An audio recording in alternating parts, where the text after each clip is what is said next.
হ্যাঁ, এই যে নিষ্ক্রমণ কি বলে এটাকে, এই অনুমান বা এক্সিট পোল সারা দেশের সাথে আমিও দেখেছি।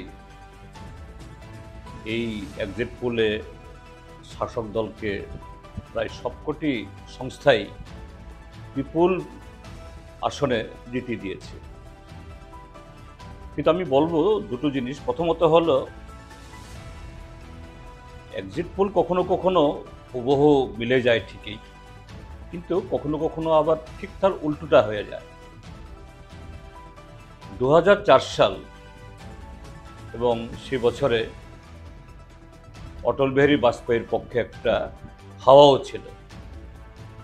অটল বিহারী বাজপেয়ী একজন ব্যক্তিত্ব হিসাবে আজকের যিনি প্রধানমন্ত্রী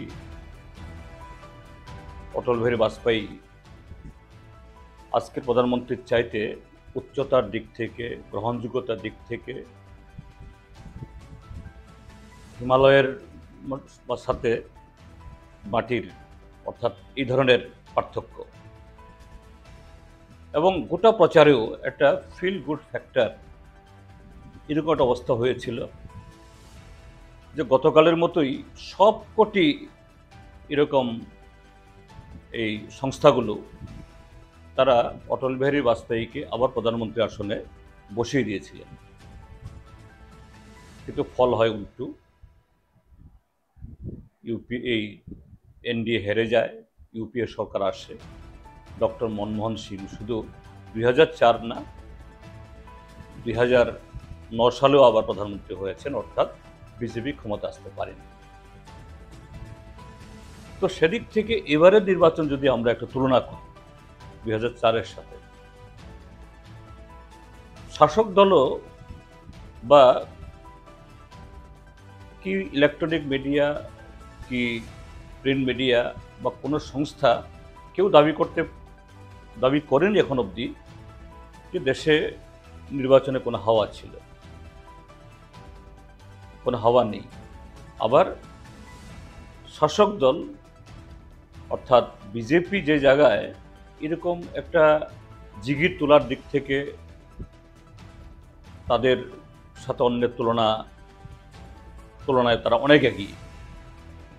যেমন 2014 সালে আছে দিনের আওয়াজ, তারপর 2019-এ এসে সেই পুলওয়ামার হাওয়া, সার্জিক্যাল স্ট্রাইক, এভাবে 14 সালেও জিতেছিলেন, 2019 সালেও জিতেছিলেন। কিন্তু এবার বহু চেষ্টা করার পরও কোনো হাওয়া তুলতে পারেননি। রাম মন্দির নিয়ে জানুয়ারির শুরুতে একটু হয়েছিল, আবার এটা নিভে যায়। তারপর ইলেকট্রাল বন্ডের রায় আসলো, এতে বিজেপি প্রায় সম্পূর্ণ ধসে যায়। এবং যে স্লোগান দিয়ে তারা নেমেছিল আব কি বার 400 পার, বিজেপি 370, শেষ পর্যন্ত বিজেপির স্লোগানে, বিজেপির প্রচারে, এবং মোদি তাদের সবচেয়ে বড় ক্যাম্পেইনার, তিনি তো মানে 100-র মধ্যে 99, তার মুখ থেকেও এই মোদি গ্যারান্টি, আব কি বার 400 পার, এগুলো প্রায় বিদায় হয়ে যায়। সেখানে নতুন প্রচার তিনি আনতে বাধ্য হন যে মুঘল, মাটন, মঙ্গলসূত্র, এবং শেষ মুহূর্তে আরও একেবারে জঘন্য যে সে জায়গায় চলে যায়। তো এই জায়গায় দাঁড়িয়ে কোনো হাওয়া